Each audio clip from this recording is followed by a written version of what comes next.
Good afternoon to everyone and welcome to my channel, and it's me again, ang inyong chismosong kaalda vlogger.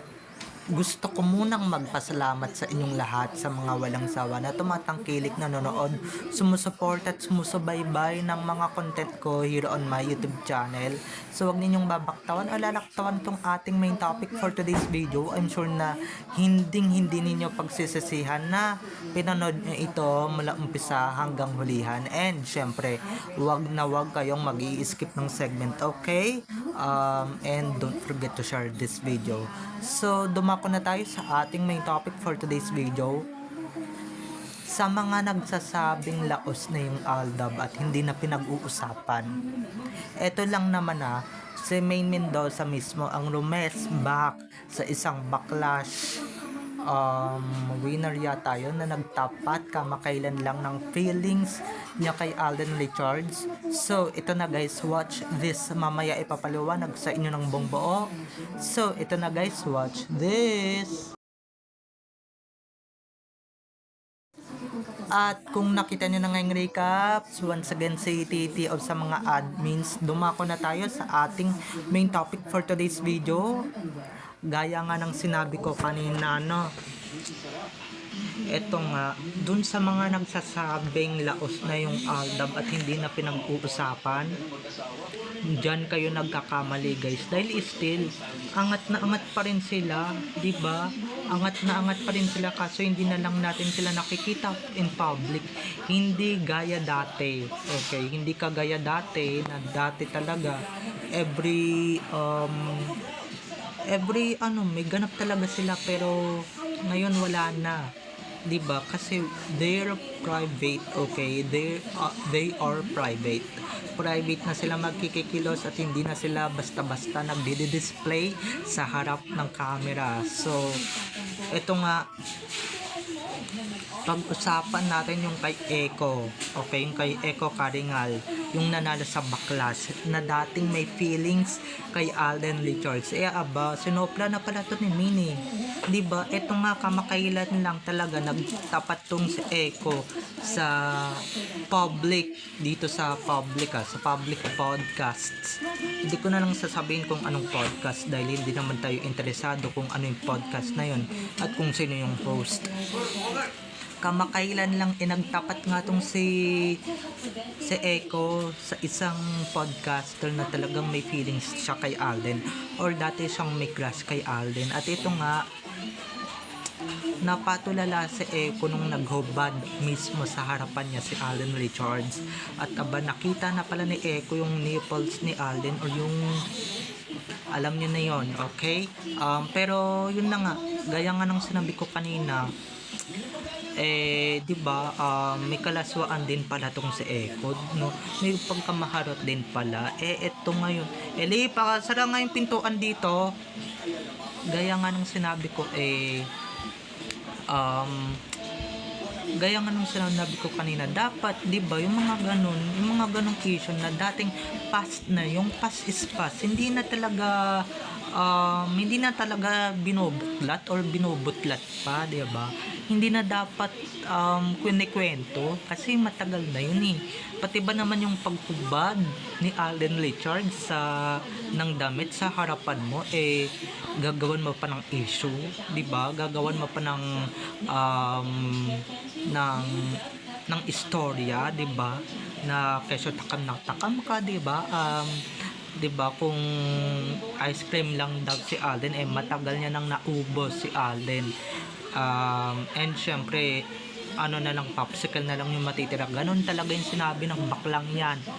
For short, laway na laway din tong bakla na to kay Alden. Diba? Takam na takam din kay Alden. Kahit sino ba naman, diba? Kahit sino ba naman, diba? Kahit sino ba naman, kahit yung mga malalan na babae, talagang hindi nila mapipigilan pagka si Alden nakita mo topless sa harapan mo, di ba? Si Echo halatang halata doon sa kwento niya at sa istorya niya talaga nung kinikwento niya yon. is may pagnanasa siya kay Alden or may tatangi siya kay Alden at gusto niya nang mukbangin that time. Pero hindi niya talaga ginawa just for the respect. Pero sana naman, 'di ba? Sana naman I hope that they don't alive this issue dahil napakatagal na eh. At ito nga, kinumpronta pala yan ni Min, yung baklang yan, 'di ba, na keso nagkaroon daw ng feelings nagkaroon daw yung baklang ito ng feelings kay Alden, 'di ba? Nagkaroon daw ng pagtatangi pero hindi naman talaga matuloy-tuloy. Pero sorry ka na lang, te, or sorry ka na lang, Eko, dahil hindi ka nagtagumpay, 'di ba? Siguro yung nakita niya yung katawan ni Alden, wala pang abs dito si Alden nung mga panahon na nag-aano pa lang sila sa barangay, wala pa. So nakita niya talagang napapayami talaga yung si Eko sa isip niya. At sabi nga ni Alden, wag mo akong kainin sa isip mo kasi nga, 'di ba, alam naman natin yung mga baklang yan, alam naman na natin yung mga baklang yan na talagang keso, 'di ba, pag kami nakitang hubad or magandang katawan ng isang lalaki, talagang nag-anasa yan or talagang may tinatangi yan kahit na may asawa na yung lalaki.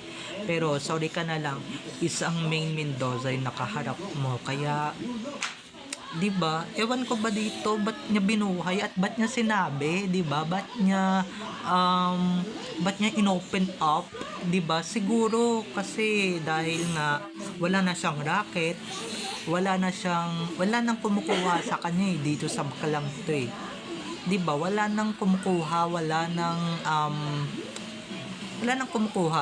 Kaya siguro sabi niya, pa controversy, paingayin ko yung sarili ko, 'di ba, para pag-usapan ako.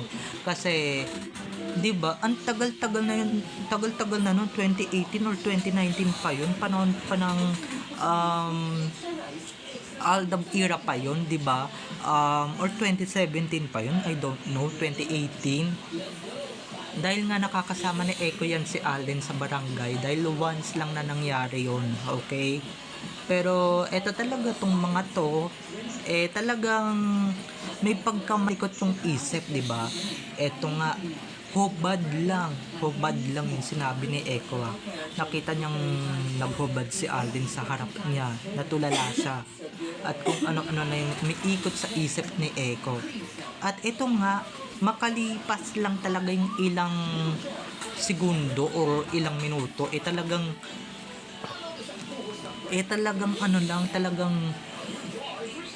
wala, 'di ba? Ganyan talaga. May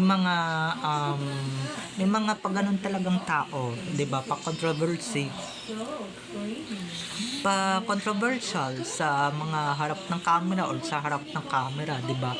Na kahit na matagal na dapat na hindi sinasabi mga ganyang interview. Talagang sasabihin, 'di ba? Para lang mapag-usapan.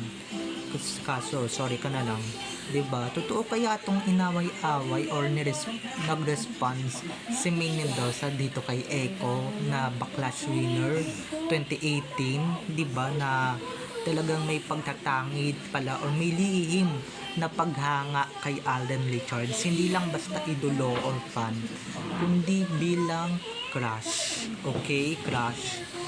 'Di ba? Ayon nga sa mga nakita kong video, talagang ganun talaga siya mag-aakasta sa Jericho Karingal or si Eko, 'di ba? Si Eko na na ganito, ganyan, na bakla nga, 'di ba? Alam naman ni Alden na bakla yan si Eko, pero 'di ba, iba din talaga yung kalikutan ng isip ni Eko.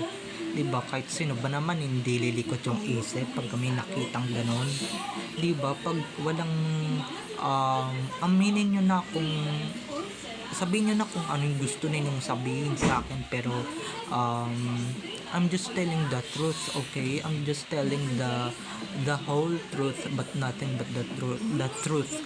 Pero eto na nga, gaya nga ng sinabi ko kanina, is mga dapat yung mga ganong issue, mga matagal na, or yung mga baon na sa limot, dapat hindi na kwento yun, lalong lalo na yung maski naghubad si Alden sa harapan mo. Hoy, ang kapal ng mukha mo.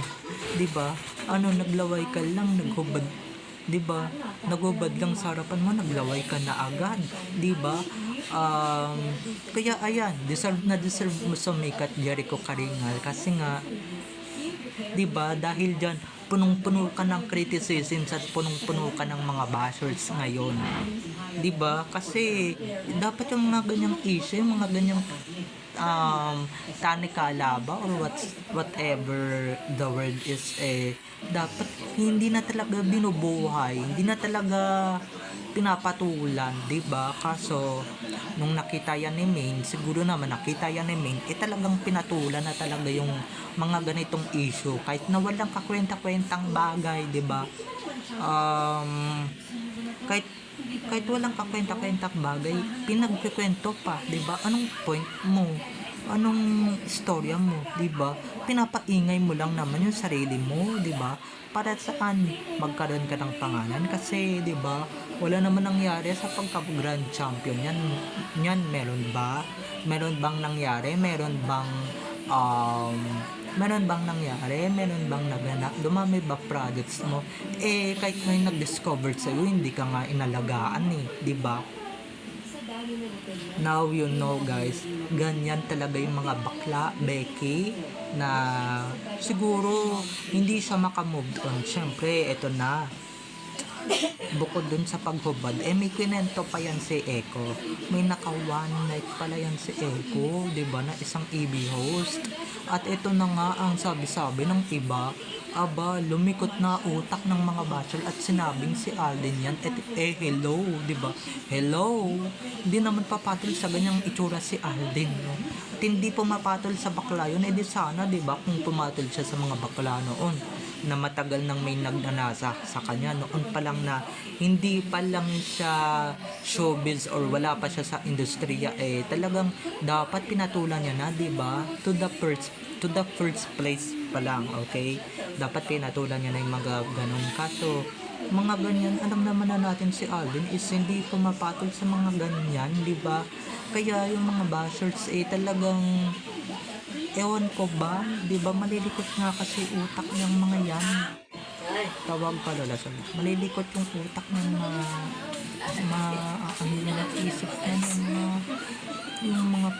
yung ano niyan, utak niyan, malikot talaga. Maski yung si Eko, madaldal yan. Now you know, guys, madaldal talaga yung mga bakla, 'di ba? Kasi dapat yung mga hindi na kinikwento pa, 'di ba? Gumagawa lang ng issue, gumagawa lang ng ingay para lang mapag-usapan or maging sensational, 'di ba? Para maging talk of the town, 'di ba? Para kumalat or umingay pa yung pangalan niya, 'di ba? So, bye-bye na mga ka-ADN. I love you all. Have a nice day. Keep safe. And God bless everyone. Don't forget to subscribe to my YouTube channel. And syempre, don't forget to click the notification bell para pag nag-upload ako, kayo agad ang unang-unang manonotify sa aking mga susunod pang i-upload na mga videos. Okay? So, bye-bye na mga ka-ADN. I love you all. Have a nice day. Keep safe. And God bless everyone. Bye-bye. Enjoy watching. See you on my next videos. Bye-bye.